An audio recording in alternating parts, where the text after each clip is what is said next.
Hi, this is Justin with Oclef, and this video I want to use to talk about teaching rhythm to beginners in an online format.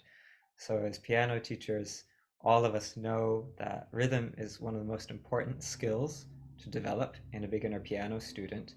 And if you're going to teach a student exclusively online, there are a number of challenges you encounter when it comes to developing a feel for rhythm and forming good habits around rhythm.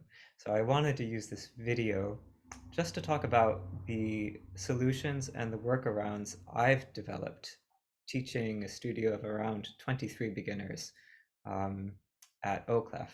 And I wanted to put it out there. And if you have your own thoughts about teaching rhythm online, please share it in the comments because it's a great conversation to have, I think, and helpful for a number of us who are working exclusively online to develop these strategies. Before we talk about explicitly how to teach rhythm online, I want to go into some of the details of teaching rhythm in general and some of the basic principles that I think are essential to rhythm. And for me, acquiring rhythm is a bit like learning a language, in that, especially as a beginner or a young child, you learn it experientially.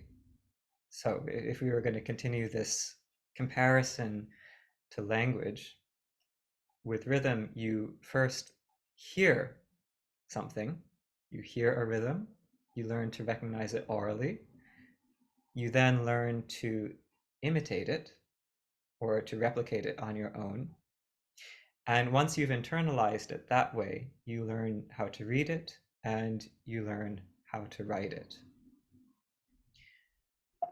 When you take these principles and you start trying to implement them online, you'll realize that there are many things you can do in person which simply don't work online. So if you want to develop somebody's feeling for a beat, for meter, for a regular pulse, well, in person, you could do that by having them march to some music that you improvise or you're playing for them.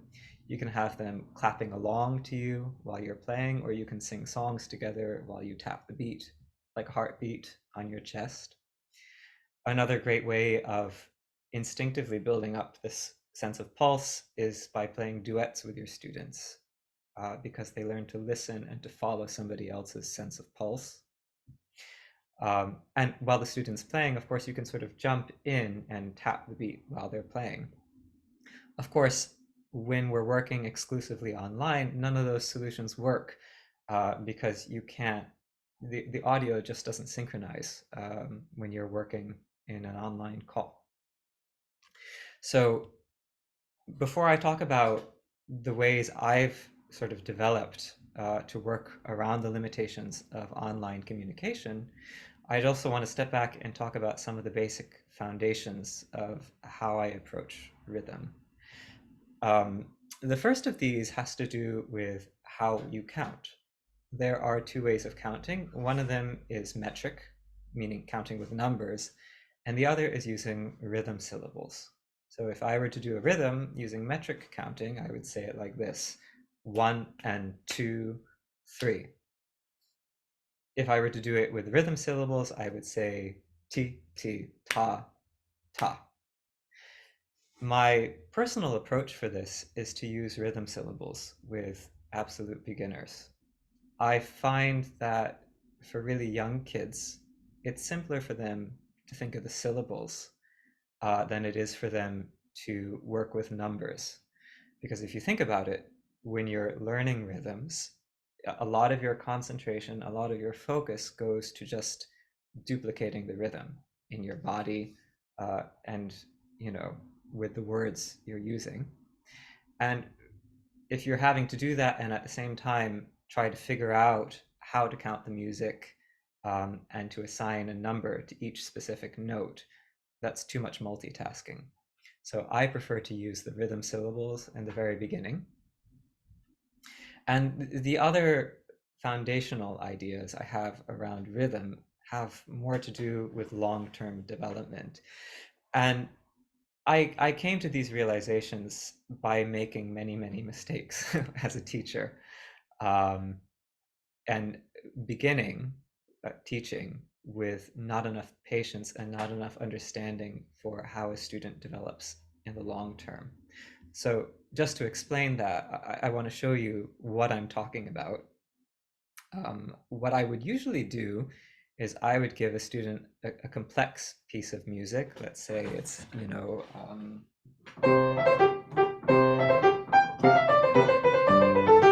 something like that.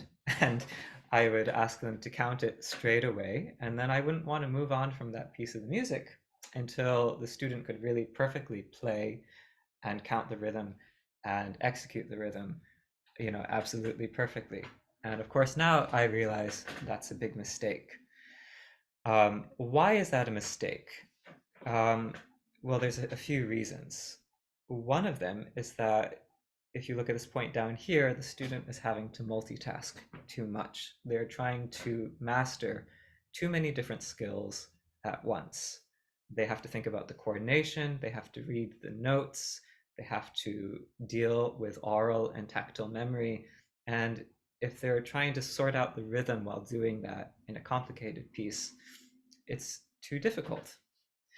So it's more important for me now when I teach students to keep things really, really simple, to keep the rhythms I'm teaching them simple, and not to expect perfection in the pieces they play immediately.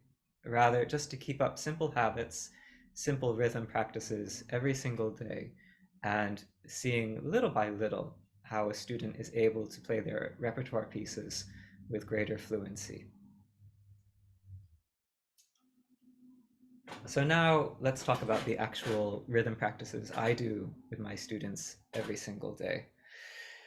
The first thing I do with my students is I play a game of rhythmic Simon Says. And usually this is my students' favorite part of the lesson. We have a lot of fun and I try to trick them. So what I'll do is I'll clap a rhythm for them and they have to imitate it. So I'll say, Simon says ta, ti, ta, ta. And sometimes I'll try to trick them and I won't say Simon Says, and they usually have a really good time at never being tricked. I've even had students say to me, I can actually pretend that you tricked me once if it would make you happy, which is really nice. But they enjoy it a lot. And the reason I do Simon Says is because they learn to intuitively imitate the rhythms I'm giving them. And after a while, I'll have them be Simon and they'll clap rhythms, they'll make up rhythms, which I'll go on to imitate. And sometimes I'll make mistakes and they'll be able to correct them. So immediately, without any music, in front of them, they're just learning to imitate and to feel these rhythms and to assign rhythm syllables to them. Once I've done that, I set them on very basic rhythm exercises. These are sight reading cards from the Piano Safari method, which I find really, really helpful because there's so many of them and they cover a lot of the basic rhythms that a beginner needs to learn at an early stage of their development. So after we've done Simon Says, I'll usually be riffing on some of these rhythms in here, giving them things that are similar, maybe slightly different to what is in here. I'll have the student clap the rhythm exercise at the bottom of this page using rhythm syllables. So they would say ta, 2, 3, 4, ta, 2, ta, 2. And usually I'll just clap the first measure for them just to set the pace. And once they're able to clap these rhythms confidently, the next step is I ask them to play this rhythm on the piano, either with their left hand or their right hand. And I'll say, you can pick any note you like. And this is usually a part of the lesson where their personalities come through because some people are very organized and they play the same note for every single card every single day. And then I have some young anarchists who do this ta, 2, 3, 4, and they make the most messy and spectacular sounds that they can think of. So it's another opportunity to make this kind of academic work fun and personal. Once I do this, I have them read the rhythm exercises uh, or the sight reading exercises while they say the tas. So they're learning to always feel the beat in the most simple of sight reading exercises. And then we move on to their pieces. So at the beginning of every practice session, they've moved from imitating rhythms to reading rhythms to playing and saying the rhythms in very simple patterns at the piano. And in the actual repertoire pieces, I'm not so strict about them always counting the rhythm because they have more things that they're dealing with in terms of reading, coordination, dynamics, and things like that. But what I notice is over the long term, they're able to sort of automatically feel the rhythm in the repertoire pieces they're practicing because of our daily rhythm practice um, at the beginning of each lesson. So that takes care of reading rhythms. The last activity I do with them is to write rhythms. So an example of that would be, if I just pull up some staff paper here, we just use blank staff paper. I find it online. And I'll have the student write if they're very comfortable with annotation tools on Zoom. Otherwise, I won't, but I'll say, okay, do you want, what kind of note do you want? And they'll say, okay, I want a half note. So I'll say, how many half notes do you want? They'll say 2, 3, 4, however many they want. Um, and once they've written a really simple rhythm like this, we'll clap it together. And it helps them take a little bit of ownership and have some creativity with their sense of rhythm. And then I'll have them maybe improvise a melody on the rhythm that they've written. So I'll say you can just use your right hand and only the black keys and make a melody using this rhythm. So something like ta, two, ta, two, ta, two. Or, you can play it in different registers, ta, two, ta, two, have it jump all over the place. It's a space for them to be creative. So between all those activities, between imitating, between practicing clapping rhythms, and then playing very, very simple rhythms at the piano every single day, and mixing it up and doing new rhythms every single day, I find that's been the best way for students to not only learn to read rhythm, but to develop a feeling for rhythm so that it's embodied and it becomes an automatic reflex when they're sight reading.